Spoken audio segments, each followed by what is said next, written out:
Hey, I hope you're all having a wonderful, wonderful Thanksgiving. To add to it, I don't want you to go too long without a Klavan show, so we've put together a best of. There'll be stuff here you haven't heard before. Lots of laughs and a good time will be had by all or else. So have a happy Thanksgiving and listen up. I feel hunky-dunky, life is tickety-boo. Birds are winging, also singing hunky-dunky-doo. Ship-shaped, ipsy-topsy, the world is zippity-zing. It's a wonderful day, hurrah, hooray! It makes me want to sing. Oh, hurrah, hooray! Oh, hooray, hurrah! All right, we're going to look back at some of the ways we've been laughing our way through the fall of the Republic, but don't forget, please, to subscribe to my YouTube channel. Leave a comment. If it's sufficiently cruel and unforgivable, we will read it on the air because it'll fit in with the rest of our content. We have a comment from Ross Felton who said, "A wolf attacks you, but the wolf is mostly peaceful because only the wolf's teeth and claws are ripping you to shreds. Give this man a job in the mainstream media." Using the internet without ExpressVPN is like having a first aid kit but not keeping it stocked up. Most of the time you'll probably be fine, but what if you suddenly get into a horrible accident and there's nothing in your first aid kit to help you stop the bleeding? At this point you're thinking, what am I talking about? I'm talking about using the internet without ExpressVPN, which is a terrible thing to do. Every time you connect to an unencrypted network, cafes, hotels, airports, any hacker on the same network can gain access to your personal data, your passwords, your financial details, and so on. It doesn't take much technical knowledge to hack someone. Just some cheap hardware is needed. A smart 12-year-old could do it. But ExpressVPN creates a secure, encrypted tunnel between your device and the internet. Hackers can't steal your sensitive data. It'd take a hacker with a supercomputer over 1 billion years to get past ExpressVPN's encryption. Fire up the app and click one button to get protected. It's so easy. I do it. I have it on all my devices. So secure your online data today by visiting expressvpn.com/Klavan. That's EXPRESSVPN.com/Klavan. You can get an extra 3 months free. expressvpn.com/Klavan. You're thinking, sure, I can spell ExpressVPN. But what about Klavan? It's KLAVAN. It's time for another exciting episode of Merrick Garland, Federal Law Guy. Yes, Merrick Garland, seeking out crime and corruption in every corner of America except his bathroom mirror, relentlessly defending the powerful from the weak and making sure the Constitution of the United States is safe and protected from any form of use. In last week's exciting story, Portland, Oregon was burned to the ground by a group of masked leftist radicals who beat up innocent civilians and journalists. But never fear, Merrick Garland, Federal Law Guy, was on the job trying to force the state of Texas to allow doctors to crush the heads of unborn babies and sell their body parts for sweet, sweet cash. Tonight's episode, case number 2021, Timmy's Mom. October 1st, 6 a.m., while an innocent suburb sleeps, Timmy's mom sneaks from her bed under cover of morning to nurse her baby and make breakfast for her husband and her son, Timmy. But while she may look innocent enough to the ordinary American who can see and comprehend, Merrick Garland, Federal Law Guy, can sense the criminal mastermind hidden behind that face that only looks as pure as the Virgin Mary's because she happens to be doing the sort of stuff the Virgin Mary used to do when Jesus was a child. But Merrick Garland, Federal Law Guy, knows that in the deepest, darkest light of yesterday afternoon, Timmy's mom was poking her nosy nose into Timmy's homework to discover that his local public school has been diligently teaching him how to correctly judge people by the color of their skin. These dedicated public teachers have also carefully explained to Timmy that he might not really be a boy, but might in fact be a girl, just like the girl who raped that other girl after being allowed to use the girl's bathroom because that's just how much of a girl that rapist girl was. And of course, if by some misfortune Timmy should turn out to be a boy, the school has conscientiously provided him with important literature on how he might enjoy breaking the bonds of sexual repression by performing oral sex on older men, not unlike the school principal, who likes Timmy very, very much. Now, in a sinister conspiracy to defend the hetero-cis normalcy that is so systemic in this country it has actually created every single human being who exists here, Timmy's mom has begun to plot to harass and threaten her elected school board officials by going before a public meeting and pointing out that they ought to be teaching Timmy something useful like math instead of, evil things. But be of good cheer. Merrick Garland, federal law guy, is on the case, publicly ordering the FBI to determine whether Timmy's mom is a domestic terrorist so that Timmy's mom knows she can't just go around protecting Timmy as if she were Timmy's mom. Not when public school officials have to be defended from the people they were elected to serve. So don't worry, America. Homicide rates in cities where the Department of Justice has intimidated the police may be rocketing upward as fast as homicide rates in cities where the Department of Justice has intimidated the police. But Merrick Garland, federal law guy, is on the trail of Timmy's mom. So there's nothing to fear, except for Merrick Garland, federal law guy. So my pal Christopher Rufo has written a really interesting article for my friends at City Journal in which he talks about AT&T running a re-education program that promotes the idea that, quote, American racism is a uniquely white trait and boosts left-wing causes such as reparations, defund police, and trans activism. Let me just read you a little bit of this. According to a senior employee who agreed to speak on condition of anonymity, managers at AT&T are now assessed annually on diversity issues with mandatory participation in programs such as discussion groups, book clubs, mentorship programs, and race re-education exercises. White employees, the source said, are tacitly expected to confess their complicity in white privilege and systemic racism. So this is going on all around the country. And, I've been thinking about this, and it's really a wonderful new idea that we should hate each other for the color of one another's skin. No one's ever thought of this before. In the old days, of course, we just all thought, we'll judge each other on the content of one's character and not think about this. But now we have this wonderful new critical race theory that says, no, we should judge each other on the color of our skin, and whatever a person of my color skin or your color skin has done, you are to blame for. And I'm fine with that. I'm absolutely fine with that as long as we're fair about it. If you're going to blame me for all the bad things that white people have done, I want you also to credit me with all the good things white people have done, since, I'm just the sum total of the color of my skin, and I'm linked to every other person who has my skin color and what they've done. So if I'm going to pay you reparations for the bad things white people have done, that's fine, but you also have to pay me royalties for all the good things white people have done. So, if you see me on the street, and you say you're a black person, you feel free to come up to me and say, excuse me, but I really didn't like it when you kept me a slave. And so I want you to pay me, I don't know, what's that worth? Maybe $10,000. And, but then I want you to say, but listen, thanks for antibiotics and computers and cars and electricity and, medicine, modern medicine, because white people kind of invented all that too. So I'm going to pay you, I don't know, that's worth what, $50 million or something like that. So, we can exchange things. And I can say to you, if you're a black, I can say, well, I don't like all the crime because black people commit a large number, disproportionate amount of the, violent crime. You may be innocent, but we're just going to judge you on, we've been through the AT&T retraining program. So I'm just going to judge you on the color of your skin. I'm going to blame you for a crime that any black person anywhere has committed, and you have to pay me reparations for that.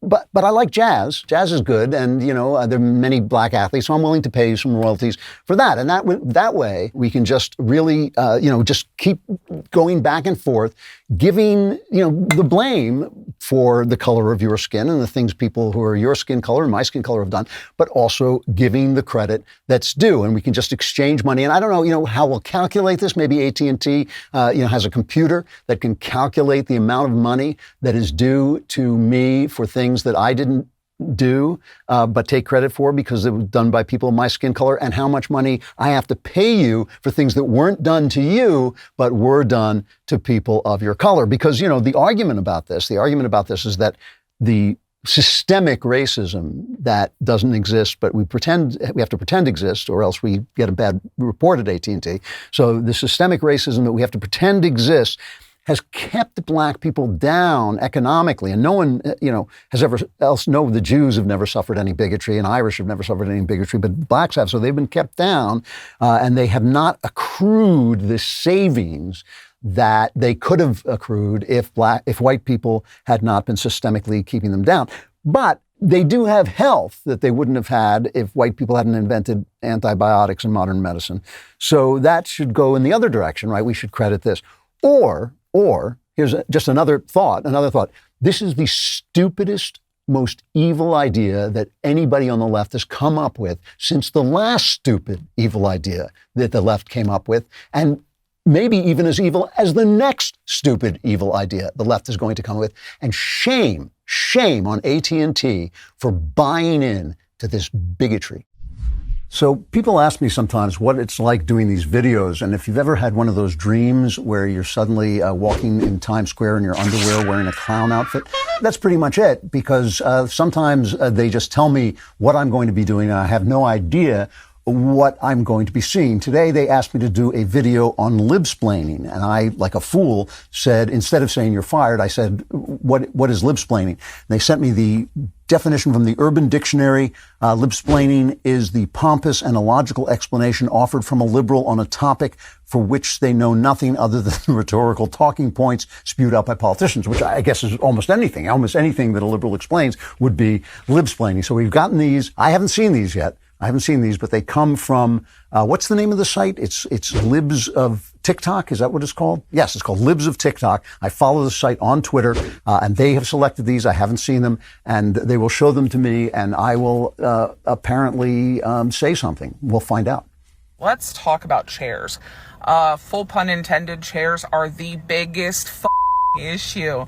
In God's name? The amount of public spaces like doctors' offices, malls, what the fuck ever, places that have seating, restaurants, etc., never, ever have accessible seating. Some places just have stools, or some places just have armed, small, dinky-looking chairs.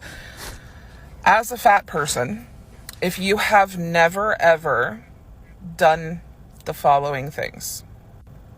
If you have never looked at a picture of a restaurant on Google Maps to try and figure out if the seating would be accessible to your size. If you've never broken a chair in a public space especially.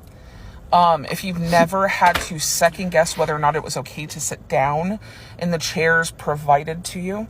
If you've never had a panic attack at school because you couldn't fit into the goddamn chair desk situation, then you don't deal with fat phobia at the same level that the rest of us do.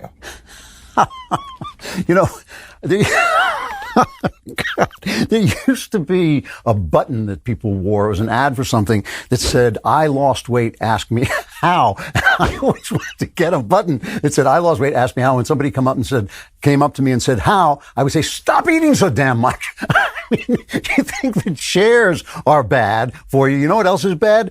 Heart attacks and cancer. Those are also bad. And you can't talk anybody into changing those. So lose some weight and the chairs will fix themselves. It'll be like magic. The chairs will fix themselves. That is conservative consplaining. That is consplaining from a con on TikTok. Some straight men are attracted to trans women who haven't had bottom surgery. This is very disconcerting and confusing to women when they find this out, because they think, well, if she hasn't had bottom surgery, then, and you want to play with that part of her, then you can't be 100% straight.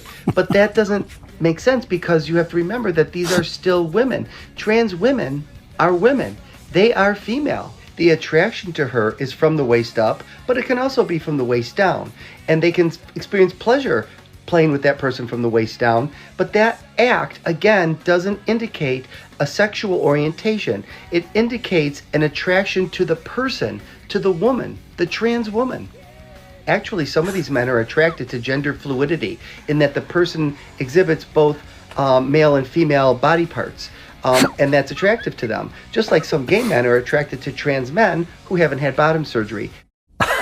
I kind of feel for these guys. It's hard to leave the real world. It's hard to leave the real world and live in this complete fantasy where nothing makes any sense. Hey, You like a dingus? Now, you think the dingus is worth $1 million, huh? You know, what's it to me? I don't care who you're sleeping with, but be a little honest with yourself, no? I mean, this is consplaining. Once again, I'm consplaining. If what you like is a dingus, get yourself a dingus. I don't care where you get it, as long as you don't take it from somebody, just let it remain attached. I could talk about my dingus all night long. Look. If you're a guy, you're a guy. You can dress up as a girl. You can turn your entire body into a girl's body, so your entire body becomes a girl's costume. You remain a guy. If you're gay and you like gay guys who look like girls, fine. You know, they used to say there's a boy for every girl in the world and a girl for every boy. There's a crazy person for every other crazy person, and I hope you're all very happy together. But really, speak English. Most men are rapists. And by that I mean most cis heteronormative men. There's a reason we say we live in a rape culture. Most rapes go unreported, some even unknown. And the way rape is portrayed and glamorized in movies and media misrepresents what most rape actually looks like. Let's just look at the updated definition of rape so that everybody's clear. The penetration, no matter how slight, of the vagina or anus or any other body part or object, or oral penetration by a sex organ of another person without the consent of the victim. Are you buying somebody drinks with the goal of getting them drunk enough so that they can't consent? Rapist. Coercing somebody into sex? Rapist. Guilting or manipulating someone into having sex with you? Rapist. Dating coaches and pickup artists have normalized this kind of behavior. And if you engage in any of those things, you'll be known as a rapist. Is your just the tip joke funny now? Yes. Well, all I can say is she sounds like a fun date, doesn't she? She sounds like the kind of girl you just can't wait to take home to the police officer who's arresting you for rape. You know, it's like, officer, I'd like you to meet the woman. She said yes. I slept with her, and now she's accusing me of something. What an angry, angry person. And listen, you know, the funny thing is, look. In general, guys are a lot bigger than women. They're a lot stronger than women. Feminists are always saying that guys have all the power. If we lived in a rape culture, if all guys were rapists, why wouldn't all women get raped? That doesn't make any sense to me. But that's because I'm a conservative and I kind of want things to be logical and be realistic. I'm really sorry for this lady. However, I can give you all one piece of advice. If she asks you out, don't do it.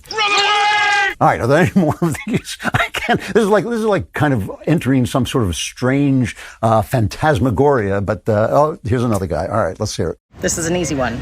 If you espouse to the idea that Jesus was born of a virgin birth, then Jesus could not have had male God's name. Therefore, Jesus had only female chromosomes and presented as masculine. So Jesus was non-binary. And in terms of male and female, and the Hebrew, the word that was used for and describes a spectrum. Male and female and everything in between. Man and woman is a biological concept. Science currently identifies 13 combinations and permutations of XY chromosomes. Masculine and feminine is a sociological construct that is dependent upon the society with which you are talking about. Ooh, sorry, but well, that was a very deep theological thought. I could actually say something about that. I mean, obviously, since God includes both male and female, Jesus, as in terms of being the incarnate God, in fact, does include the female and male principle, and he's still a guy. Holy fish paste! It's a guy! There you go. He's still a guy. He's a guy because he was made a guy. You know, it's like, you know, these things are all just like assaults on the English language. And the reason they assault the English language is because the English language describes things. And when it describes things, it describes them as we all know them to be. And so all they do is change the definitions of words, hoping the world will go away. It's like playing peekaboo. You ever play peekaboo with a little kid and the kid's going like peekaboo? Reality is like that too. You can hide it with your language. Peekaboo, it's still there no matter how you try to libsplain it away. I would like to start a movement, and I want the movement to be called like Clavinism. And the reason I want it to be called, I want to have my picture. There it is. I want to have my picture, Clay. You know, and the reason for that is totally about my ego. It has nothing to do with the movement itself. It's just totally my ego. I just want my face on it, and I want it to be called Clavinism. And what the movement is this. The movement is this, and it's especially for young people, okay? Because you need like a 105-year-old guy to tell you what to do at this point, because you haven't gotten out of your apartment in 3 years. The movement is this. Once a week, at least once a week, you put all your machines away. Put all your machines away. Get them out of the room. They can't be anywhere near you. And meet with other people. One person, two people, maybe three people. Not too many people, because you don't want people sneaking in and secretly recording things. And start to talk about things. And start to say the things you are not allowed to say, because that's the big fear. The big fear is if you say something, if you express an idea, if you express yourself, you will be penalized. That's the big fear, because that's the target. The target is your individuality. The target is your mind. You should get together and talk about things that you're not allowed to say. Maybe you don't like black people. Maybe you don't like white people. Maybe you'd actually like to get married and have kids and be a homemaker, and you're not allowed to say that. You've never been allowed to say that. Maybe, whatever it is, talk about things and argue about things, not by calling each other's names, but expressing your own opinion that maybe conflicts with other people's opinion, and doing it in love without attacking each other. Find a place, a genuine safe place, where you can talk to one another. Again, I want my picture up. I want that picture, of me there, and I want it to be called the Clavinist movement. But talk to one another. It's funny. Jesus, who you remember from our last podcast, said, "Where there are two or three gathered together in my name, there I am in the midst of them." And the reason he said that is God works through matter. The body is the first organ of matter that makes us who we are. Our bodies interacting is where God begins to speak in our lives. So when two or three of us are gathered together in his name, he is there in the midst of them. Take back your bodies and your minds. And this is, again, I want this to be called the Clavinist movement. And where two or three of you are gathered in my name, I'll be there, but you'll be buying the drinks. This holiday season, deck the halls, walls, windows, and doors with the best deals of the year on the award-winning Ring alarm. I've told you about the Ring video doorbell, but you may not know that Ring makes an award-winning alarm as well. Ring Alarm is a powerful, affordable home security system that you can easily install yourself, whether you're running across town or across the country. This busy season, you and your loved ones can rest easy knowing that your home is protected. It's more than just security. Ring Alarm protects your home from flood, freeze, and fire too. Plus, it's so much cheaper than other companies. For what they charge for 1 month, we can get an entire year of Ring Alarm with professional monitoring. Right now, for the best deals of the year on Ring Alarm, go to ring.com/Klavan. This holiday season, you can deck the halls, walls, doors, and windows with the best deals of the year on the award-winning Ring Alarm at ring.com/Klavan. To get a great deal on a Ring Alarm security kit today, that's ring.com/Klavan. If you see someone on your Ring doorbell, ask him, how do you spell Klavan? If he knows, set off that alarm. Marvel is considering changing the name of the X-Men films in order to be more woke and inclusive. According to reports, the company is currently reviewing other possible titles, such as X movies no one wants to watch anymore, and X studio executive looking for job in real estate after this completely avoidable debacle. Marvel began contemplating taking the superhero franchise in a new woke direction after several executives at the company snorted some blow and decided they were making too much money. They had originally considered just raking all the X-Men profits into a big pile and setting it on fire, but that apparently would have violated anti-pollution laws, and so the company began to look for other ways to be unbearably stupid without damaging the environment.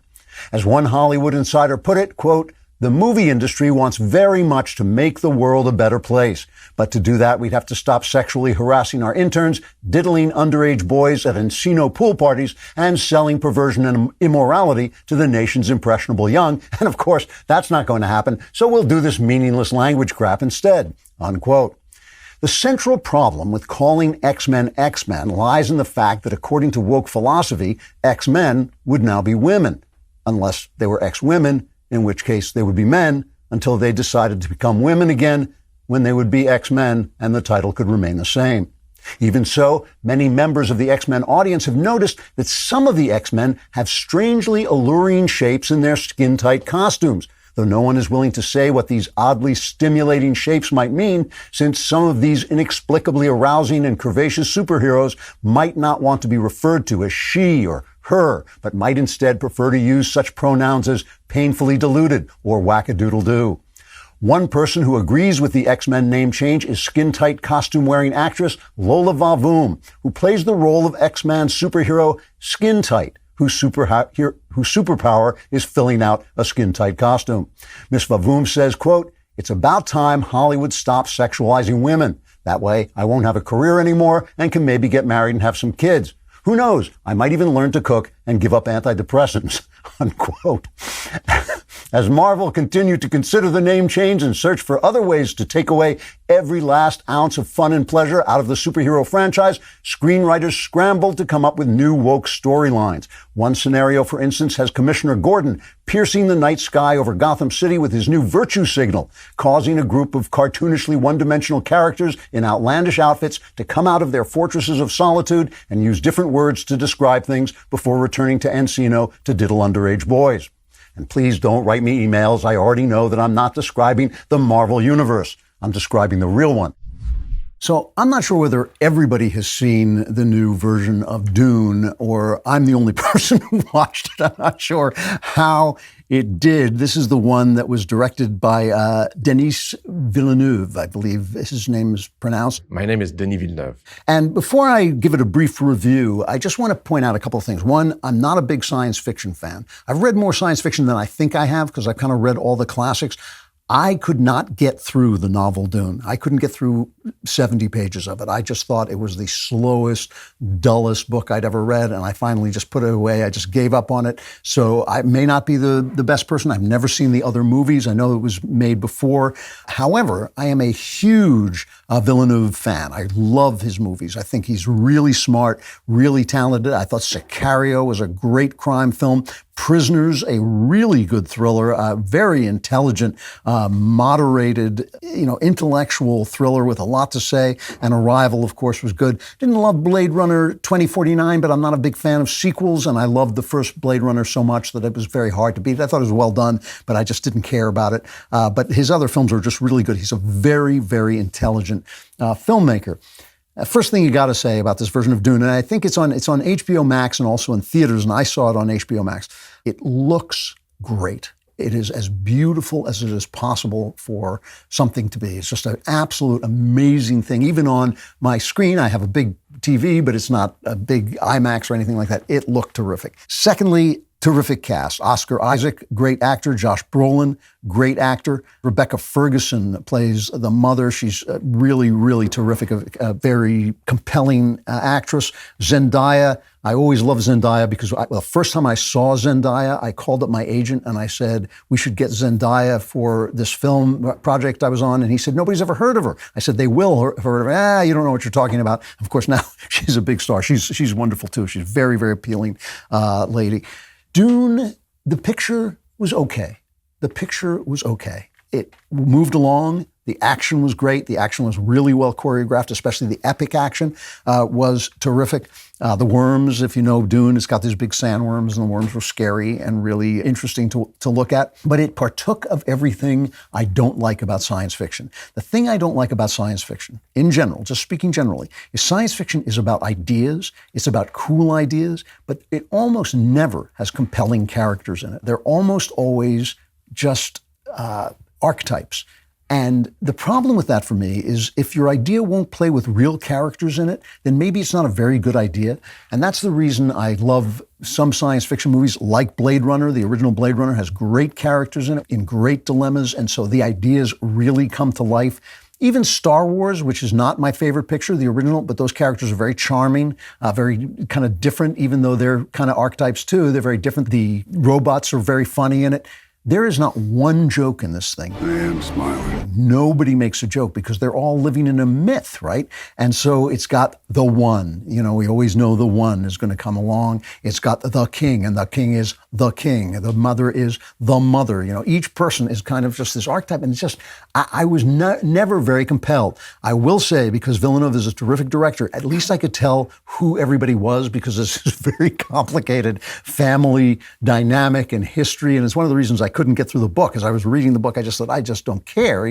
One of my problems with science fiction is because none of it is real. When they give me these long histories, like the 500-page conference scene in Lord of the Rings, I just think, This doesn't do anything for me because none of these people are real. So anyway, it's fine. It kept my interest. It's at 2.5 hours. I watched the whole thing. I didn't turn it off. And if you want to look at something beautiful, it's beautiful to look at. Villeneuve is a great director, so it works in terms of the choreography of the thing. But it's just, I don't know. It just didn't like spring to life to me. I didn't really care who was going to live. There were no surprises. And as I say, there were no laughs. And the funny thing about laughs is that laughs are a human thing. Human beings do laugh, but icons and archetypes don't laugh. They're just myths and legends. And that's kind of what it was. So it partook of everything I particularly don't like of science fiction.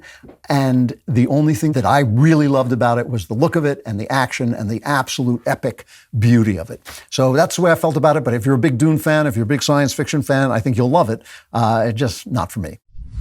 I get a lot of letters asking me about writing and the writer's life and how to approach writing, because I am, after all, the author of 36 novels. The latest is When Christmas Comes, which you should own and be reading and give to your friends as well. I don't always deal with those letters on my show, on my podcast, because I know not everybody wants to be a writer, but I thought I would do a special YouTube video just addressing some of the questions, and maybe we'll do this from time to time because I just get a lot of letters that I don't get a chance to answer all the time. The question I get asked most often goes something like this. I am a conservative. I want to write stories with conservative content, fiction with conservative content.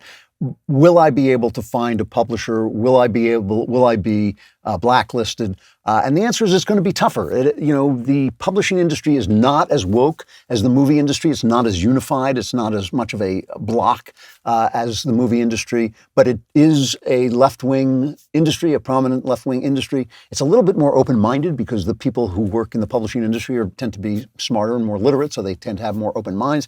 And so there is a chance. I mean, after all, Brad Thor is a bestseller, and he's on my show from time to time. I still can publish, though it has gotten more difficult for me because of my open conservatism, but still there are these people. So what do you do when you finish your book? Well, first of all, the first thing you should know is that you may not be getting rejected because you're conservative. You may be getting rejected because you don't know what you're doing. So the first thing you want to do is make sure your grammar is good.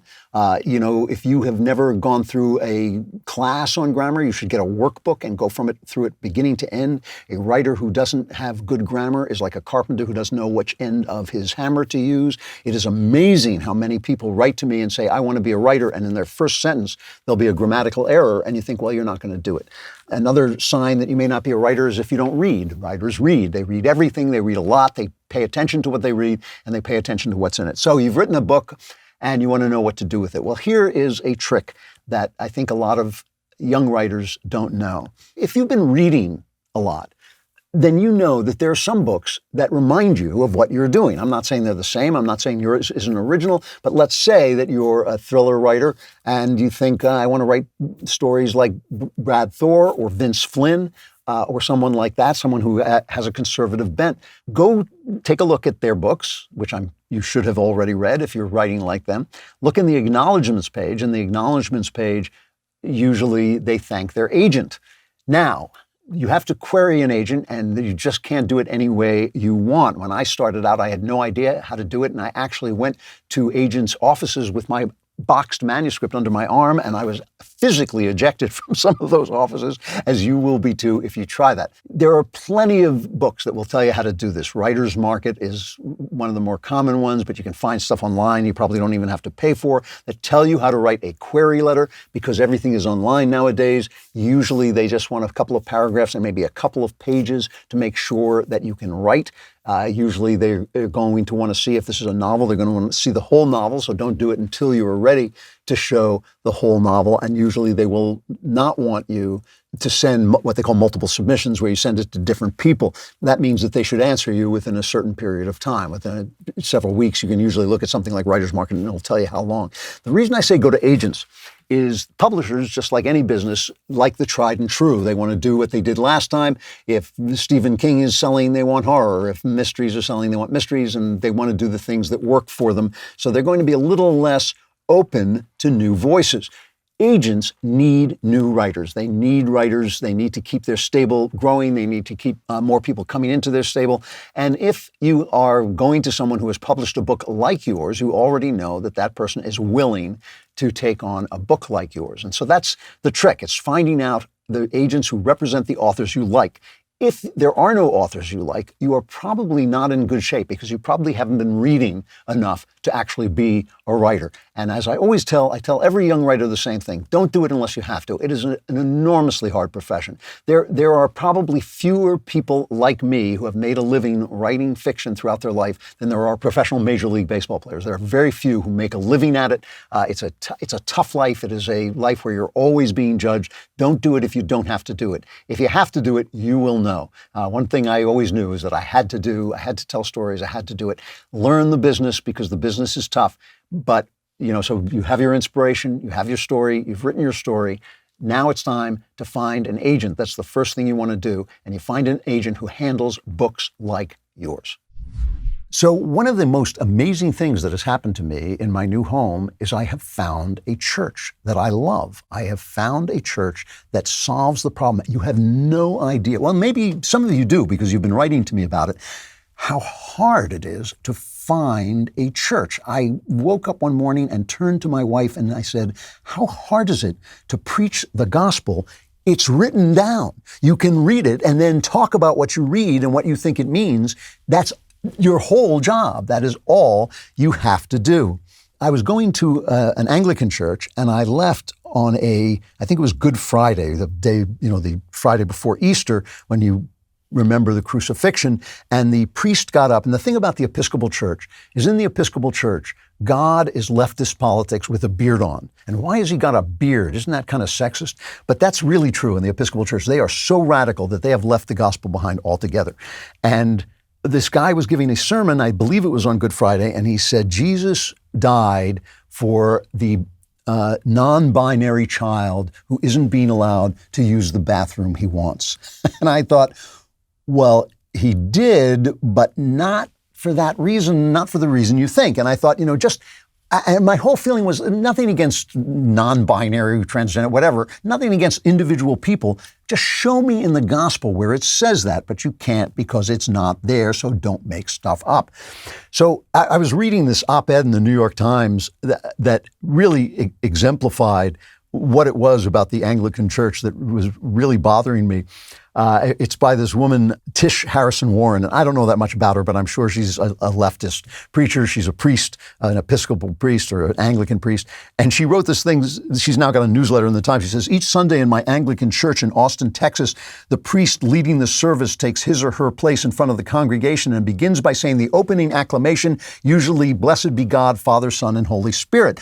What has surprised me since I first attended an Anglican service just over a decade ago is that we begin not with welcoming anyone in the pews, but with a direct announcement about God. It's a little jarring, even now that I'm a priest. We all made an effort to get to church. We woke up early on a weekend, brushed our teeth, wrestled kids into car seats, masked up, and found a place to sit. But the service doesn't start by acknowledging any of that. No thanking everyone for showing up, not even a bland mention of the weather or how nice everyone looks this week. Instead, I stand up in front of everyone and proclaim the presence of an invisible God. But it reminded me of a quote about women preaching. Samuel Johnson, the famous English lexicographer, famously said, "Sir, a woman preaching is like a dog's walking on his hind legs. It's not done well, but you're surprised to find it done at all." I went from church to church, and I went to a Presbyterian church for a while. I joined a Presbyterian church for a while. One of those churches where people just celebrate God all the time. It's all celebration, and it's all lifting your hands to heaven and singing, and it's all joy, joy, joy. And I thought, this doesn't reflect either the depth of tragedy in the Gospels. It doesn't reflect the difficulty and the sinfulness of our world. And it's not that I believe that Christianity is joyful. Christianity has supplied me with more joy than I even know how to communicate. By joy, meaning a gusto for life, an enjoyment of life, even in difficult times. And has given me that in part because it acknowledges how tragic life is. And all I want is for someone to preach the gospel. So I moved to my new home and I went online and I'm looking and I'm looking and looking. And I found a church that belongs to what I believe is called the Anglican Church in North America. It's kind of a breakaway church where they don't let women preach, by the way. It's one of the reasons they broke away from the mainstream Episcopal Church. And I looked it over and it looked pretty interesting. I kind of watched a service on Facebook. And another thing that's happened to me is the liturgy. One of the things about being outside of the Anglican Church is I miss the Catholic liturgy. This is an Anglo-Catholic church, which means a Catholic church that's not connected to Rome. It is a Catholic church. It has Catholic theology, but it's not connected to Rome and it's not run by the Pope. And I miss the liturgy because the liturgy is really what the service is about. The liturgy is where the bread and wine become the body and blood of Christ. And you follow this liturgy, and if you use it as a meditative exercise, it helps this thing happen in your brain, in your imaginary life, where you understand what's happening to the bread and wine, and in fact to all of the material world, and you take that in to become part of that. So I go to this church, and I listen to the liturgy, and I love the liturgy, and the sermon is good. And I walk downstairs and I find they always give away pamphlets and interesting magazines and things like that. And one thing they're giving away is a Ronald Reagan calendar. So I thought, well, this must be a conservative church. But, and here's the interesting thing, obviously at Coffee Hour I found out it's a very conservative church. The people there are politically conservative. They're lovely, lovely people, and I've really enjoyed meeting them all. But the thing that really gets me is no matter what happens in the news, no matter how passionate I know the priest feels about it, because I know he's a conservative, he doesn't preach the news. He preaches the gospel.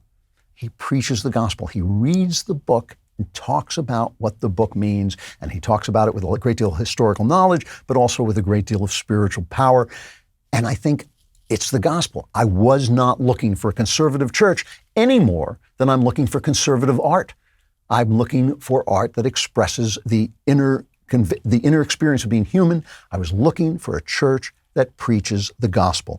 The left ruins everything. They ruin everything because they can't stay out of it. They can't let it do what it does. You can't have a business that makes hats. You have to have a business that makes hats, but it's also woke. You can't have a business that makes cupcakes. You also have to agree with the left. You can't have a church that just preaches the gospel. You know, in this article, this op-ed that I started with, she quotes a famous liberal theologian, Karl Barth, who said, Christians must live our lives with a Bible in one hand and a newspaper in the other. You know what? The Bible will do. The Bible's all you need. You might not even care about the news. All you want is that gospel. The left ruins everything by not letting it do what it does. And I'm so thrilled I have finally found a church that does the liturgy and preaches the gospel. I know you're making memories this holiday season. You want to be able to preserve them with Legacy Box. It's simply the best way to preserve your past. Send your Legacy Box filled with old home movies and pictures. They'll do the rest. They will digitize the moments you want to remember onto a thumb drive, the cloud, or a DVD. It's like magic. If you're like most people, there's one box that you'd run back into your burning house to grab. It's the box filled with your videotapes, film reels, and photos. Those sentimental, meaningful, irreplaceable moments. Save these from being destroyed by floods or fires. Why use Legacy Box? Each item is hand digitized by a team of over 200 trained technicians right here in the USA. Their exclusive barcoded online tracking system provides up to 12 emailed updates along the way. Each kit includes everything you need to safely pack and send your recorded moments. Today is the day to take advantage of Legacy Box's Black Friday event. Visit legacybox.com/Klavan to save an unreal 65%. With limited quantities ready to ship, this deal will go fast. That's legacybox.com/Klavan for Legacy Box's lowest prices of the year. Legacybox.com/Klavan. You might be thinking, well, it's Black Friday. I can't see how to spell Klavan. It's Klavan. There are no easy The Democrats and Satan are working together to try to overturn Texas's new anti-abortion law. Now, I know what you're thinking. You're thinking, oh, Klavan, you living carnival of wit, from whom satirical ideas pour forth endlessly like clowns from a Volkswagen, hilarious and yet subtly seductive, so that we laugh even as we engage in secret and slightly twisted fantasies involving you and a leather-lined room, but perhaps that's too much information. But no, I'm not making this up. All right, I'm making up the part about the leather-lined room. That's just a personal thing. But the part about Satan and the Democrats is actually true. Democrats are in a panic about the Texas law which bans abortion after a baby's heartbeat can be detected. And so they're cheering for the Satanic Temple, which is challenging the law on the grounds that it restricts their religious practices, namely the doing of evil. The Democrats and the Prince of Darkness issued a joint statement in a flaming ball of burning souls that scrawled these words in hopeless darkness on the face of human despair. Quote, "The results of the Texas bill will be catastrophic, allowing thousands of babies to be born alive instead of torn to pieces in the womb and sold for parts, as the Democrats and Satan both prefer. These dreadfully living creatures will proceed to cry and keep us awake and crap on everything, all of which could be avoided by simply killing them, as both Democrats and the Dark Lord feel is best. Therefore, Satan and the Democrats have decided to join together to protect what Satan calls the deliciously unholy slaughter of innocents, and the Democrats call women's health care," unquote. The Satanic Temple marked their attack on the Texas law with a hellishly clever illustration on their website in which the satanic goat's head is superimposed on a woman's loins so that the goat head replaces her cervix and vagina and the curling horns become her fallopian tubes. I'm not making that up either. Democrat communicators admired the image as a succinct expression of both Satan and the Democrats' plan to transform the mothers of mankind into demonic instruments that will enslave men to their goat-like desires. The Democrats even briefly considered replacing their donkey symbol with the goat symbol, but ultimately figured, what difference at this point does it make? Though some say Satan took action against the Texas bill in a cynical ploy to position himself as the next Democrat candidate for president, the father of lies denied the charge, saying he preferred to continue working with the Democrats behind the scenes and had no political ambitions because he felt he couldn't improve on the politicians already in office. That said, Satan did continue his attack on the Texas law in this public debate with an actual unborn child. Help me! Come back here. You're not a human being. I am a human being. For crying out loud, look at me. No one can see you. Hold still, you piece of tissue, you. Help! Black Lives Matter! Black Lives Matter! Now, a lot of people complain, not a lot of people, but a number of people have complained about the fact that we talk about God a lot on the show, and it is my mission to alienate every single person in America and then move on to the world. Today, America, tomorrow, the world. So I'm going to continue to do this because I think it's important. One of my big objections to conservatism is that too often we're reactionary. We know what we're against, we know what we don't like, but we don't tell people why we don't like it, because we have something positive to say. In other words, we don't tell people that this is wrong because we know something that is right, that will give you joy, that will give you pleasure, that will make things better. And I've been thinking a lot about identity politics, and a little bit of this is going to be thinking out loud, but still, I've been thinking about identity politics and how I find it incredibly offensive. I find identity politics incredibly offensive.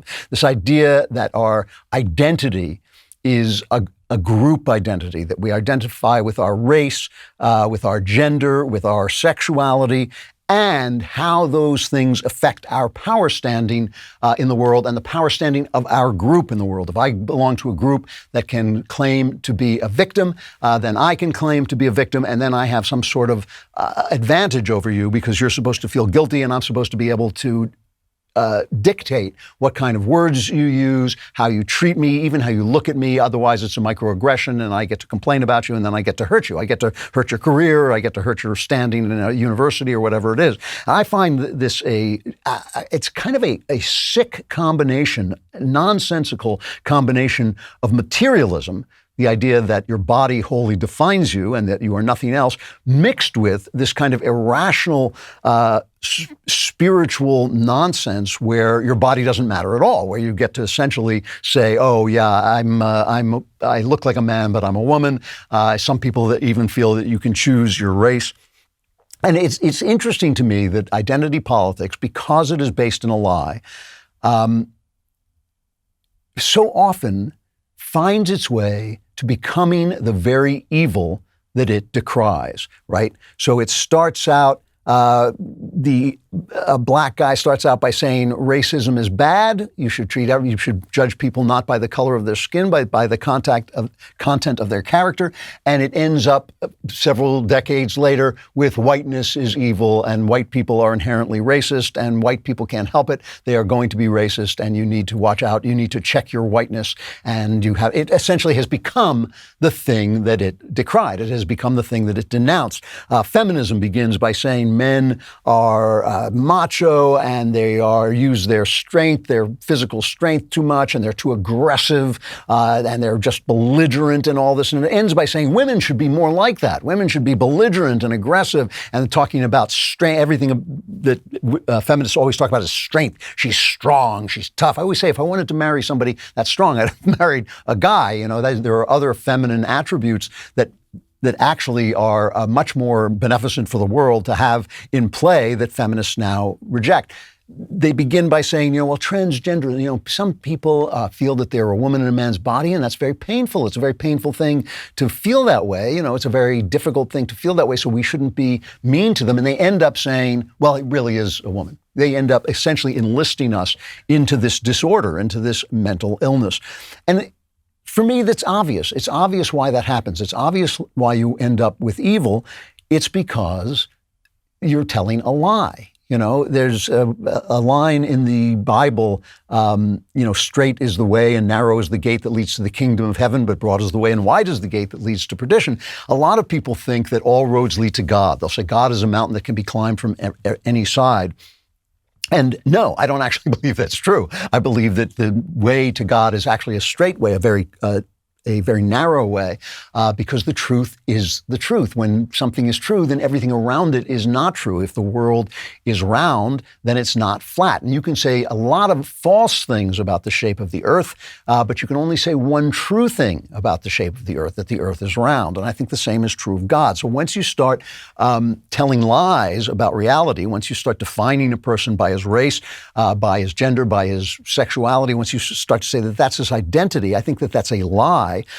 And once you say it, you are going to find yourself in an evil place because all lies lead to the same place. They all lead to darkness. So I started to ask myself, what does the Bible say about identity? What does Christianity say about identity? Because a lot of times I have found, and I don't mean to offend anybody, but what I mean is I mean to offend everybody. I don't mean to offend anybody. I mean to offend everybody. But what I have found is that what the Bible says about things is so often rich and complex, but what people say that the Bible says is very simplistic and false. And so I go back to the Bible and I read through the Bible and I try to think to myself, don't gloss over stuff that's difficult. Don't gloss over contradictory things. Try and find the truth in those things and what the whole Bible is saying all the time. So one of the things that at least the New Testament teaches us is that race is not what we think it is. It is not as essential as we think it is. It's not that it doesn't exist, but it's not as essential to your identity as you might believe. The Jews were very proud of being the Jews. They were proud of being the sons of Abraham. They felt that they are, and they still feel that they are, a people specially chosen by God.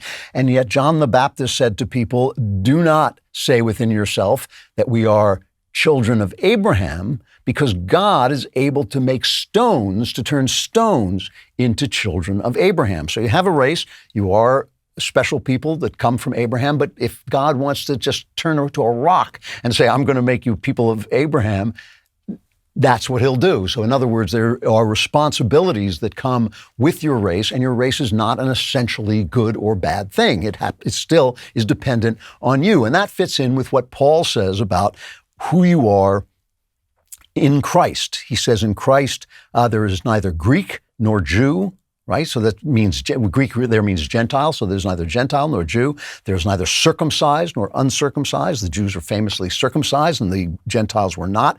He says there's no barbarian, there's no Scythian, there's no slave nor free, but Christ is all in all. When you are in Christ, all of those identities, those racial identities, and even your social state, right? Even your social state is no longer part of your identity. Your identity is in Christ. We'll have to think more about what that means, but still. But he goes beyond that.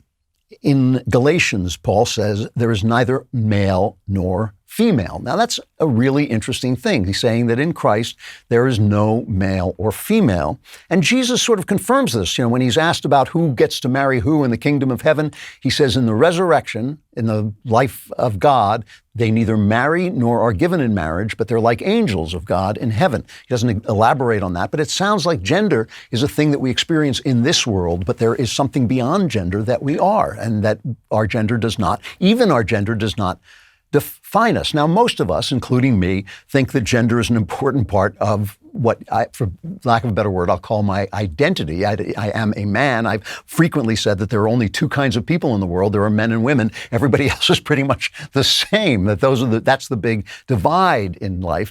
And in Paul also, we find instructions. He says there's no male and female in Christ, but here on earth, we have very distinct male and female roles. And he says, wives, submit yourselves unto your husbands as unto the Lord, for the husband is the head of the wife, even as Christ is the head of the church and is the Savior of the body. And he says, husbands, love your wives, even as Christ also loved the church and gave himself for the church that he might sanctify and cleanse it with the washing of water. And he says that men should love their wives, husbands should love their wives as if they are their own flesh, as if your wife is your own flesh. That's interesting because a lot of people love to quote that, wives, submit yourself unto your own husbands, but they skip over that part where men are supposed to love their wives like their own flesh. When you do that, it sounds like it's going to be kind of an unequal relationship when you say, wives, submit yourself to the authority of your husband. But when you add on that husbands have to love their wives like their own flesh, suddenly it's not as unequal as you actually think it is.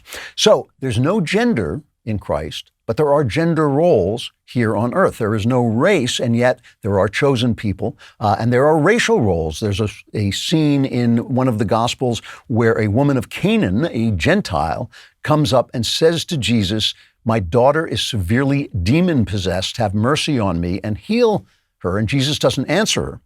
And he says, his disciples say, send her away, for she keeps making all this noise.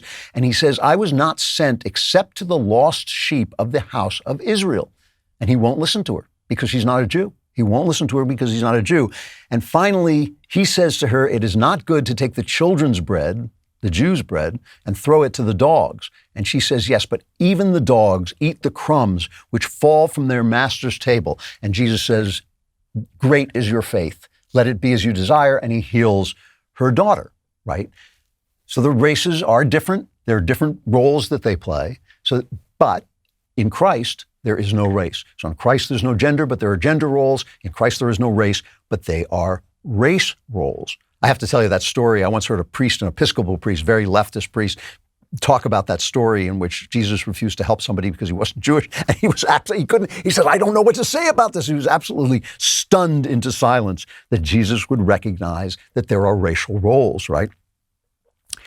In fact, Jesus says to the Samaritans, the Jews are important because we know what we worship. Jews know what they worship. You don't know what you worship, because he says salvation is from the Jews. So no gender, but gender roles, no race, but racial roles. Now, this brings me to a famous sentence, which is a little bit of a pet peeve of mine, which is a sentence by Rousseau, where he says, man is born free, but everywhere is in chains. And the reason it's a pet peeve is I have a pet peeve with people who say things beautifully that aren't true. It is not true that man is born free, and it's not true that everywhere he is in chains. But what is true is that man is born naked, and everywhere he is in clothes. That is, that we have roles that we play, and part of those roles are involved with our bodies, right? Because our social constructs, the left is always saying this is a social construct, as if that were a bad thing. But our social constructs grow out of our human state. And our human state is not a blank slate. We are fleshly, we are flesh, we're bodied, we are gendered, we're full of inequalities and difficulties. I'm never going to be as good a basketball player as LeBron James. There's no point in my saying that. There's no point in my trying to be equal with him in that field. We're filled with desires that we shouldn't satisfy, that will hurt us if we do satisfy them. Our role is difficult. It is difficult.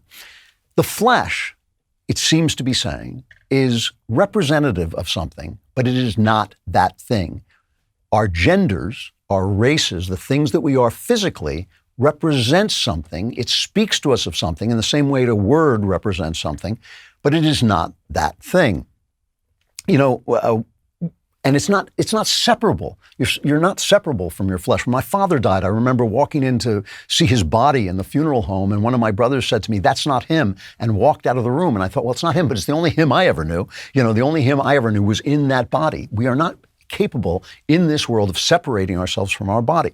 So this maleness that I am, this whiteness, this Jewishness that is part of my identity, these are all part of what represents me, but it is not the me I am. The soul and the body are kind of one thing in this world. It is just like language. It is just like me saying, leftist tears Tumblr represents this thing, but it is not that thing, but I can't express it any other way. In the same way, you cannot be expressed in any other way. You are male or female, you are black or white, you are a race, and you have a role to play. But when you play that role, right, you are playing something more than your physical body. You are expressing something more than your physical body, which is you are expressing the image of God. That is what you are expressing with your body. So you have to use your body and use your situation, use your womanhood or use your manhood to express the image of God. If, for instance, you are a black person born into a world of bigotry,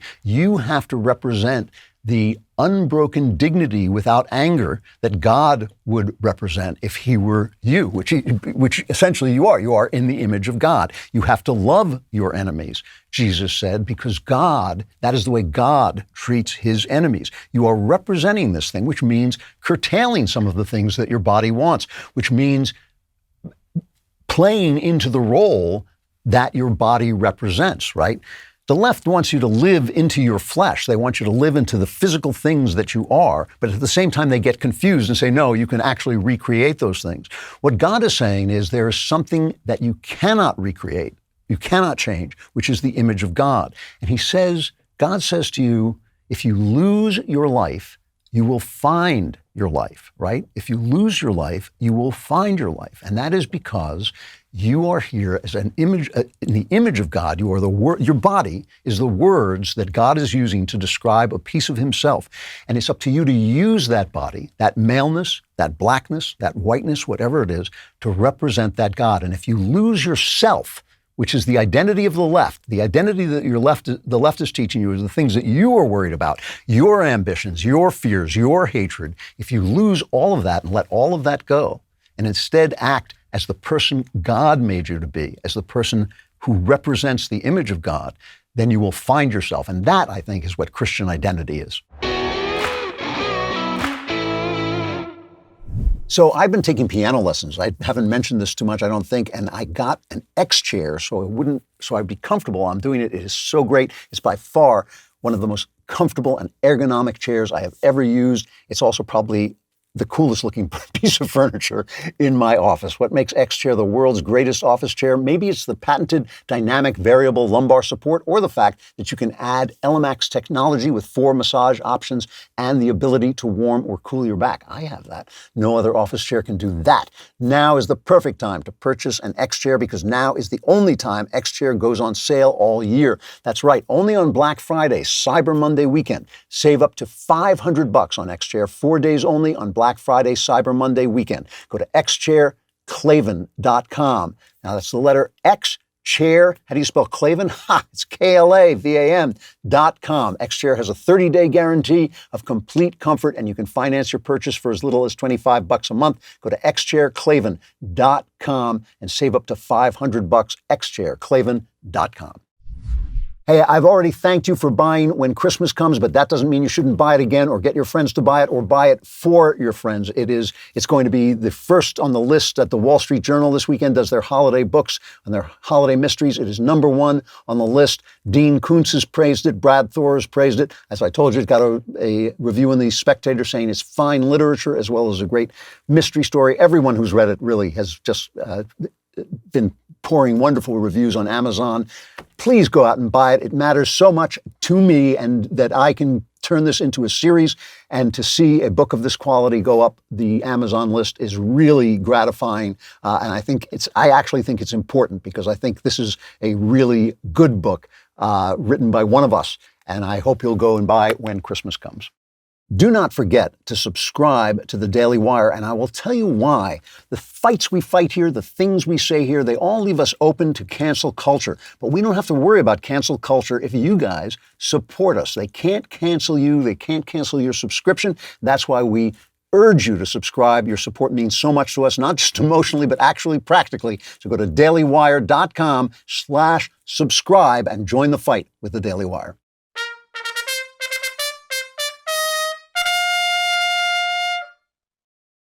So I have been really looking forward to today's interview. I've been arguing for a long time that atheists are basically trapped in the 20th century, that their philosophy has become scientifically obsolete. And I just read a terrific book called The Return of the God Hypothesis by Stephen C. Meyer. Stephen Meyer directs the Discovery Institute. The Discovery Institute Center for Science and Culture in Seattle. Is a former geophysicist. He's written bestsellers Darwin's Doubt, The Explosive Origin of Animal Life and the Case for Intelligent Design, Signature in the Cell, and his latest is the USA Today bestseller, Return of the God Hypothesis, which I read. I just think it's terrific. Steve, thank you so much for coming on. I appreciate it. Thank you, Andrew, for having me on. It's a great privilege. It is. It's a terrific book. It really is. It's rigorous. It's not tendentious. You don't just say what you want to be true. You make your arguments really clearly. I want to talk, before we get into the argument, the subtitle of the book is The Three Discoveries That Have Brought the God Hypothesis Back into Play. And before we get to those three discoveries, the fact that you call it the return of the God hypothesis suggests that there was a time when maybe it made more sense not to hypothesize that God had created the world or that God was at work in the world. Why is that the case? Yeah, you mentioned that atheism is stuck in the 20th century. I think it's actually stuck in the late 19th century, which is when the worldview known as scientific materialism was really formulated. There were, the great scientific materialists were Darwin, who told us where we came from, Marx, who gave us a utopian vision of where we were going, Freud, who a little bit later told us what to do about the human condition, about human guilt. And between these great materialistic thinkers, all of whom claim to be basing their ideas on science, a kind of comprehensive worldview was formulated that answered all the great questions that Judeo-Christian religion had always addressed. And this became kind of the default way of thinking through much of the 20th century among elite intellectuals. And it had I think, some tragic consequences, because it was also the mode of thinking that underlay the great totalitarian regimes of the 20th century as well. Both Marxism and National Socialism derived tremendous amount of support from basically materialistic assumptions, in some cases even directly going back to Darwinian thinking. So the title "Return of the God Hypothesis" invites a kind of story, obviously, because to say that it's returning was to say that the God hypothesis as the framework for doing science was lost, but that implies that previous to that, it was also the dominant way of thinking about the natural world, as indeed it was during the period that historians call the scientific revolution. Yeah, the scientific revolution, you make this argument very clearly in the book, The Return of the God Hypothesis, that it's really inspired in some way by specifically Christian thought. Is that a fair way to put it? Yeah, I think so. And also Judeo-Christian thought, because during the period of the scientific revolution, and that's dated variously by historians of science between, say, 1500 and 1700 or 1750, some go back and see very strong influences that gave rise to modern science in the late medieval period as well, going back as far as 1300 or so in the great universities like University of Paris and Oxford. But during this period of late medieval Catholic thought and the period of the Reformation, Christian thinkers were rediscovering the Hebrew Bible, and there were a number of concepts that were implicit in the biblical worldview that were friendly to the rise of science. The biggest one was the idea of intelligibility, the idea that nature could be understood by the human mind, because it expressed a rationality that was the product of the divine mind, and that same divine creator who had built rationality and design and order into nature had also designed our minds in a way that allowed us to understand that order and design. And so there was a principle of correspondence between the reason that was built into nature and the reason within us. And it kind of goes beyond the Greek idea of reason too, because there's a certain, I don't know, I don't want to call it randomness, but freedom in God's work. I mean, he can do whatever he wants, so it's up to us to go out and look at it. That was a huge concept. The historians of science call that contingency, the idea that nature has an order that's built into it, but it's an order that's contingent upon the will of the creator. It could have been otherwise, just as there are many different ways to make a timepiece or a clock, all of which would require a kind of orderly arrangement of the gears and parts that make timekeeping possible. There are many different ways that God could have ordered the universe, and it's up to us not to deduce that order from some first principles or from some intuitions that we have about how nature ought to be, but rather it's important to go out and look and see how nature actually is.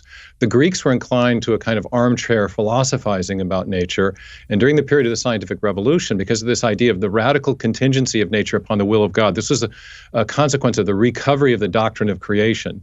Nature is orderly, but it's orderly because God chose to make it a certain way. And Robert Boyle put it very succinctly. He said, it's not the job of the natural philosopher, which was what people called scientists at the time, to deduce what God must have done, but instead it's the job of the scientist to go out and look and see what God actually did do. So in addition to having a confidence that there's an intelligibility in nature, there was also the idea that that nature needed to be studied in an empirical way. We needed to investigate it by looking and seeing and measuring, and this gave rise to an empirical form of science rather than deductive, as I mentioned, armchair philosophizing, which characterized a lot of Greek thought.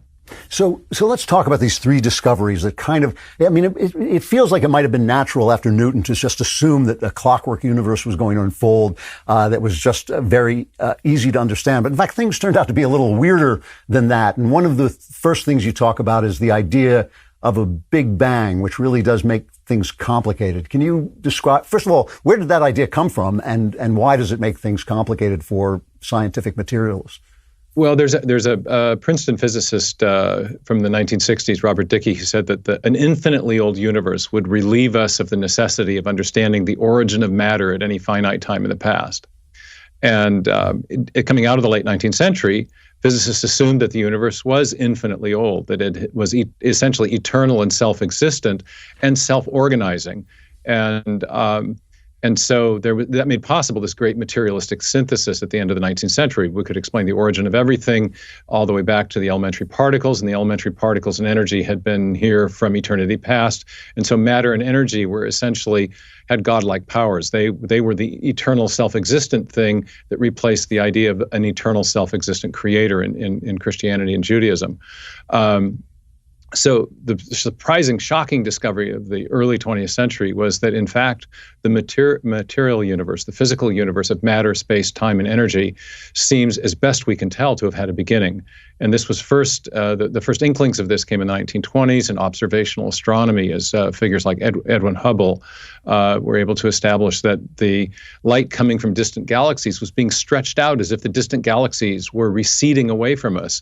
And Hubble's graduate student, Alan Sandage, and others were able to verify that this was the case in all quadrants of the night sky. And the picture that emerged from this was of an expanding universe outward from a kind of starting point, a beginning. And this was a kind of shocking discovery because everyone expected that the universe was eternal and self-existent. Einstein didn't like it at first, though his own theory of gravity called general relativity implied the same thing. He later did come around, though, when confronted with the evidence. And then you have this idea, I think you call it the Goldilocks universe. Is that your term for it? That it's not just that it starts, but it starts with some really amazing coincidences wrapped into its very organization.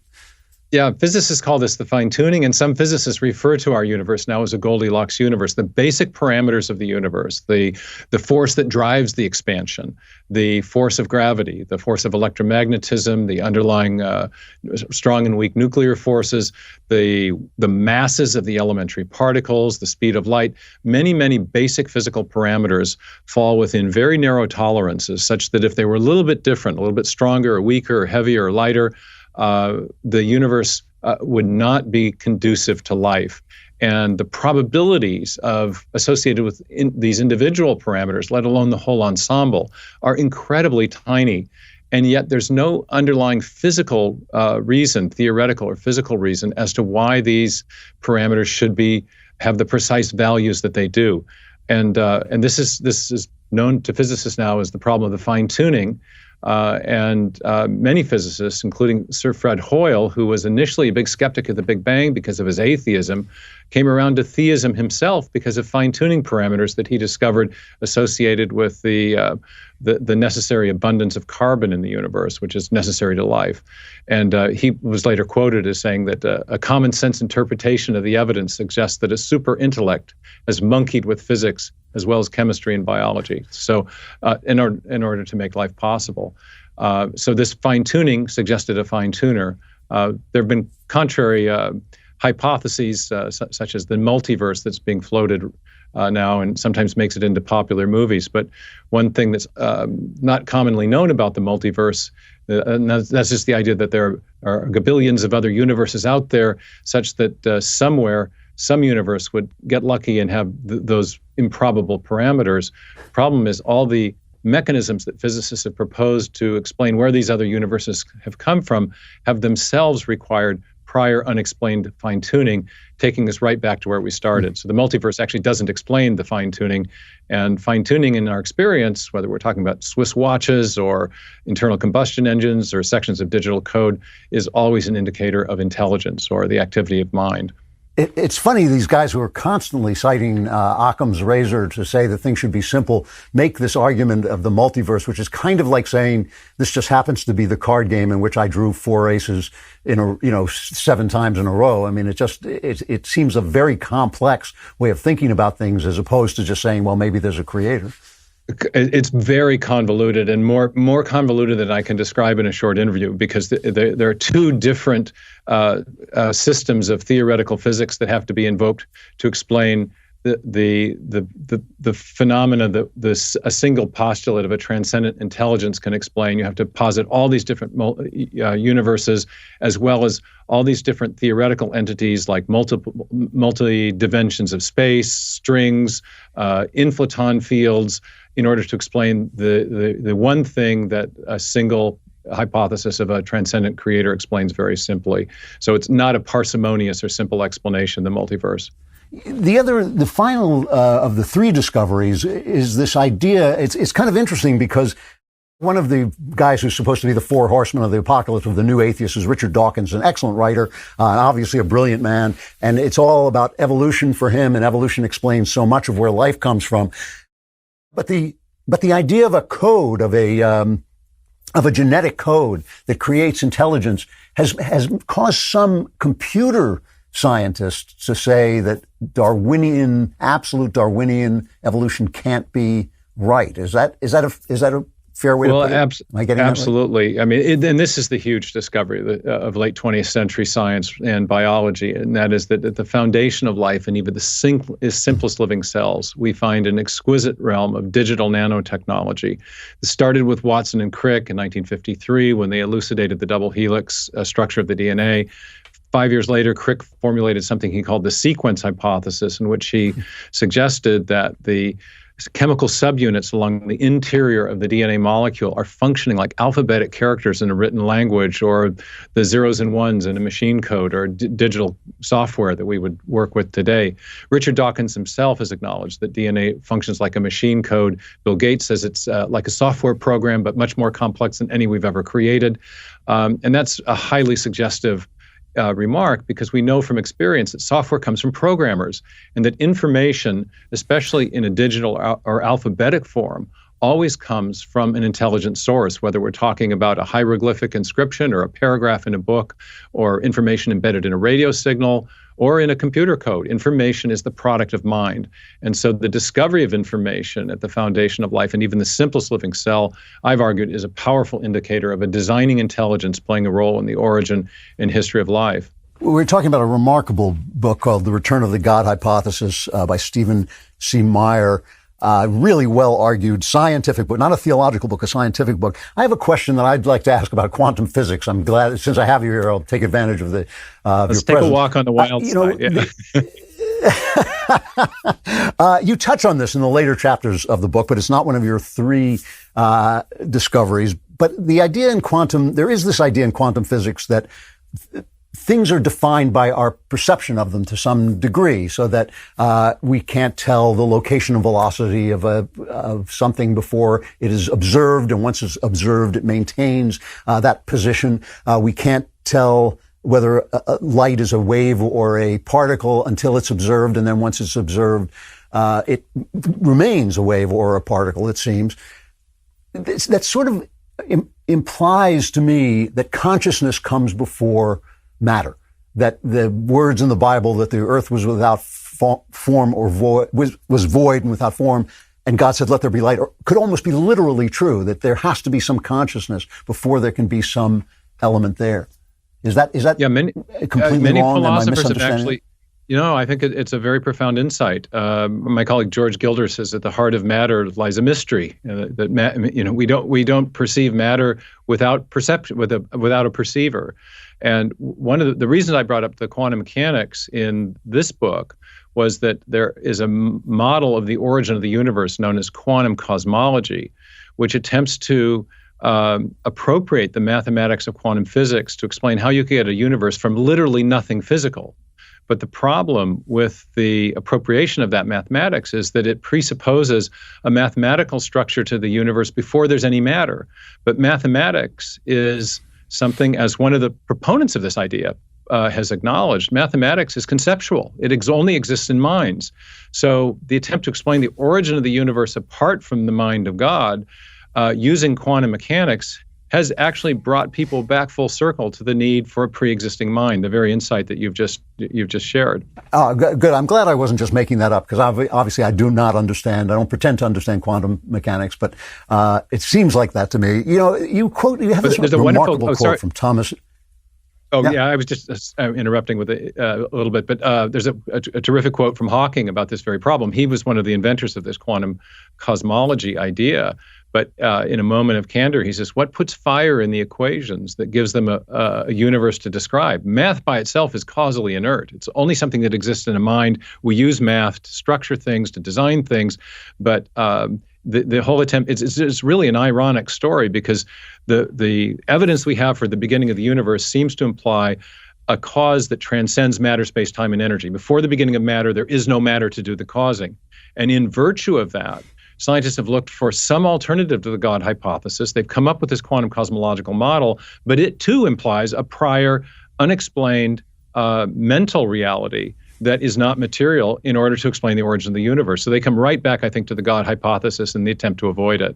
Yeah, this brings me back to this really remarkable quote from Thomas Nagel, who's a philosopher who wrote a book called Mind and Cosmos and made a big splash, called Why the Materialist Neo-Darwinian Conception of Nature is Almost Certainly False. Got attacked by all kinds of people. But you quote Nagel. Nagel does not believe in God, and he came up with an alternative hypothesis to that. But he said, I want atheism to be true, and I'm made uneasy by the fact that some of the most intelligent and well-informed people I know are religious believers. It isn't right just that I don't believe in God and naturally hope that I'm right. It's that I hope there is no God. I don't want there to be a God. I don't want the universe to be like that. I was really struck by that, because I felt that way about some of the things that Stephen Hawking used to say, that he was committed to this idea that there wasn't a God, that he was as committed as some religious people who know nothing but just what they believe. Why is that? Why aren't scientists open to what seems to me such a simple explanation of the world as we actually know it scientifically? And there's so many different things to say about that, Andrew.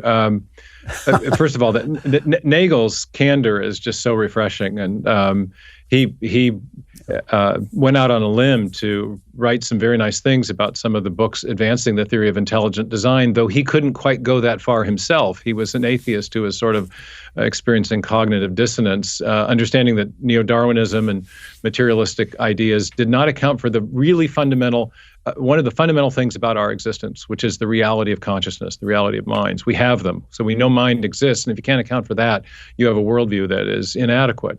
I think that, part of the answer to the why are scientists so wedded, or many scientists so wedded to atheism, I think it's partly a kind of default way of thinking that we've inherited from the 19th century, and there's a sort of groupthink phenomena that is involved in any community of scholars or thinkers, but also I think there's a natural human resistance to the God hypothesis. On the one hand, we would like God to exist because we want to think about the possibility of a life after this life, about significance. We don't want to think of ourselves as cosmic accidents, so we have a motivation to consider the God hypothesis. But none of us also, I think, instinctively like the accountability that comes with thinking about a transcendent intelligence who made us to function best in a certain way, and that therefore there's a moral law, and we may not be on the right side of that all the time. So there's a push-pull, I think, in every human being about whether we want or don't want God to exist. What I tried to do in the book was to extricate ourselves from those motivational questions and issues and just look at what the evidence says. And Dawkins is so helpful because he has this tremendous quote. He's great at framing issues, even though I disagree with his atheism. But he says, the universe has exactly the properties we should expect. If at bottom there's no purpose, no design, nothing but blind, pitiless indifference. In other words, materialism. And what I tried to show in the book is that there have been three major discoveries about biological, physical, and cosmological origins that are precisely what you wouldn't expect if scientific materialism or scientific atheism were true. The universe had a beginning. It's been finely tuned from the beginning for life.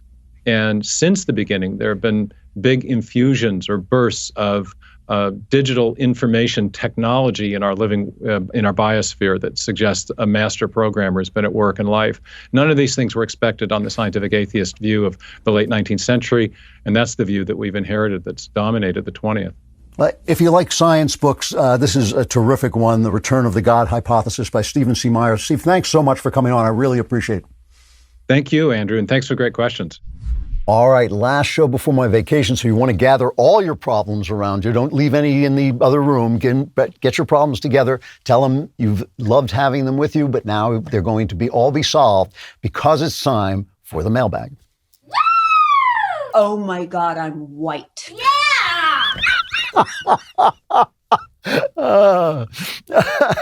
That happens to me every morning. I hate it. It's just every morning. Oh, I look in the mirror. All right, from Ben. I'm having a really hard time with something Jesus says in the Bible and would greatly appreciate your thoughts. Here are Jesus' words in Matthew 5. You have heard that it was said, you shall not commit adultery, but I say to you that everyone who looks at a woman with lust for her has already committed adultery with her in his heart. The letter writer then goes on to say, no sex before marriage is understandable, but now I can't even think about it. What am I supposed to do? Just stop looking at beautiful women? I want to get married someday. I'm 19, but I don't want my bride's body to be a surprise on the wedding day. Please help me make sense of this verse. Well, a lot of people stumble on this verse, and there are a lot of different interpretations of it.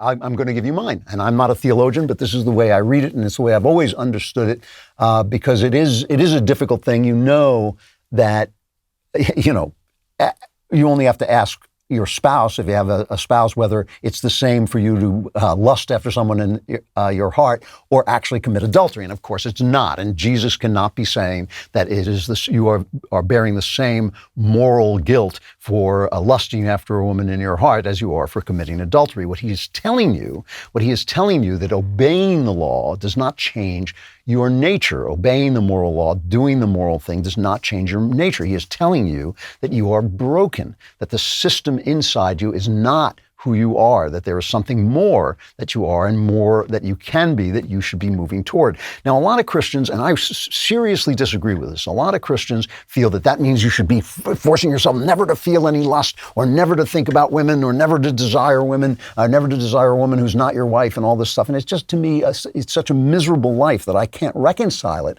with Jesus telling me that he wants me to live in joy. That's a miserable life, to not look at the beautiful women, to not desire women, to not feel your desire.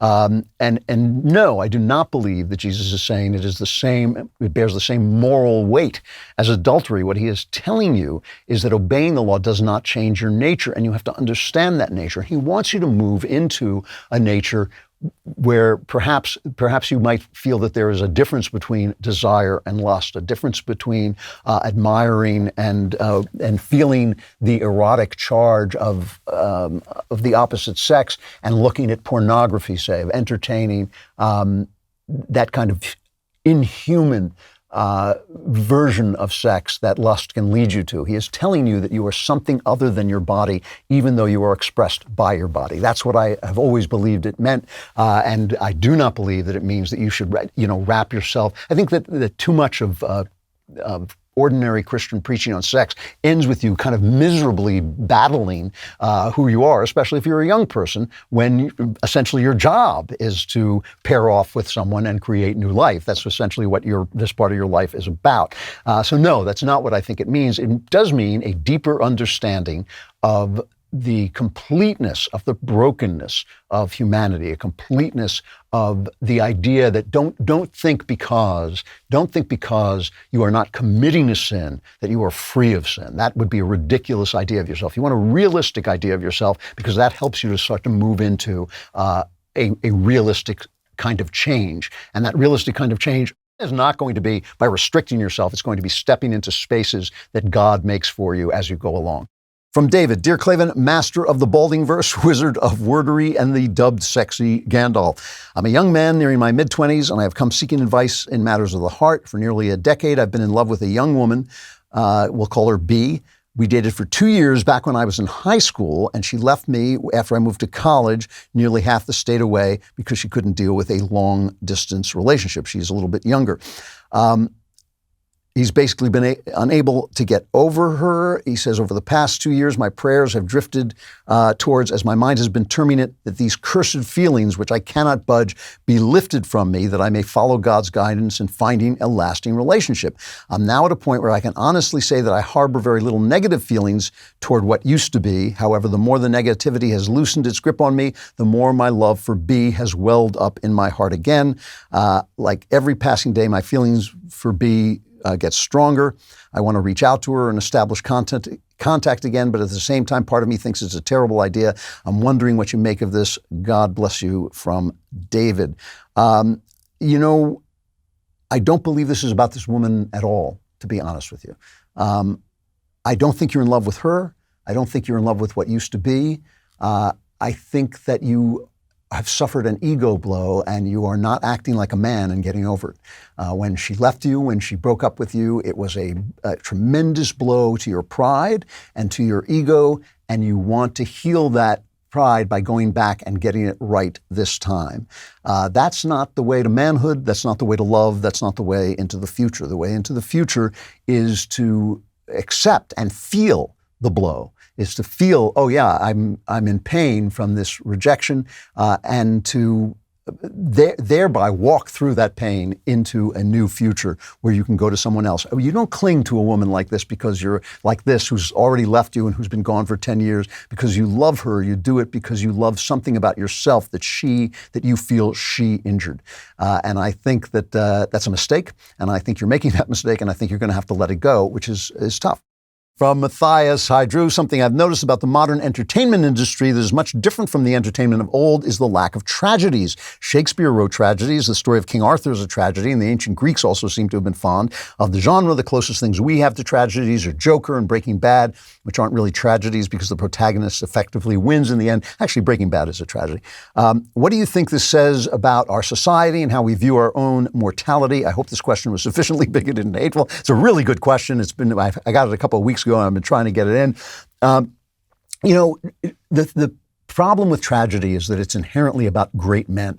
That's what makes tragedy tragedy, is that it's a great man whose personal flaw brings about the tragic end. That is not a Republican idea, Republican small r.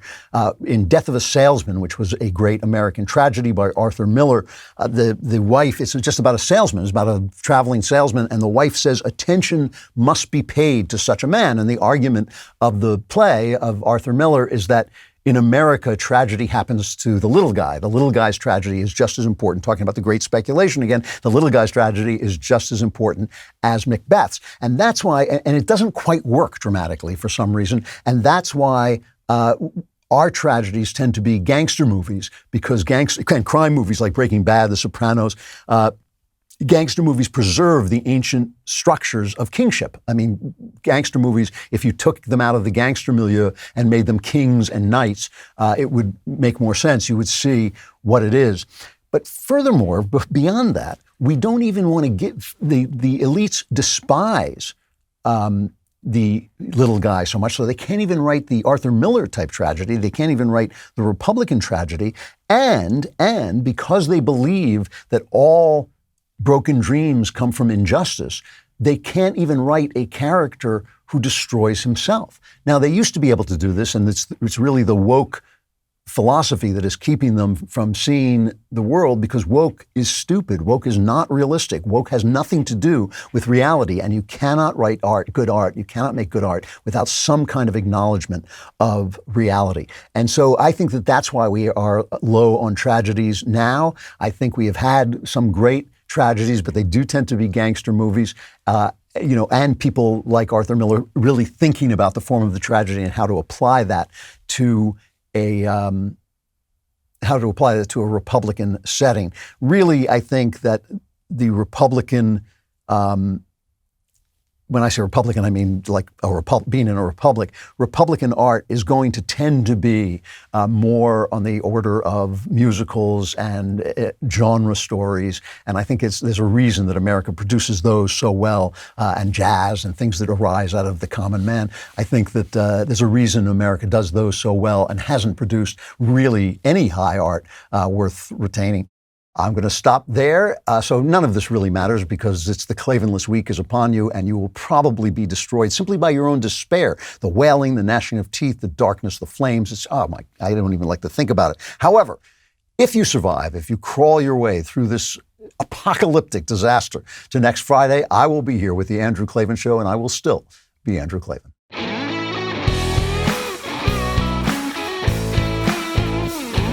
The Andrew Klavan Show is produced by Lisa Bacon. Supervising producer, Mathis Glover. Executive producer, Jeremy Boring. Our technical director is Austin Stevens. Production manager, Pavel Wadowski. Editor and associate producer, Danny D'Amico. Lead audio mixer, Mike Coromina. Animations are by Cynthia Angulo. Hair and makeup, Cherokee Hart. Production coordinator, McKenna Waters. And our production assistant is Jacob Falash. The Andrew Klavan Show is a Daily Wire production. Copyright Daily Wire 2021. John Bickley here, Daily Wire Editor-in-Chief. Wake up every morning with our show, Morning Wire, where we bring you all the news that you need to know in 15 minutes or less. Join me and my co-host Georgia Howe for daily coverage of all the biggest stories on Morning Wire.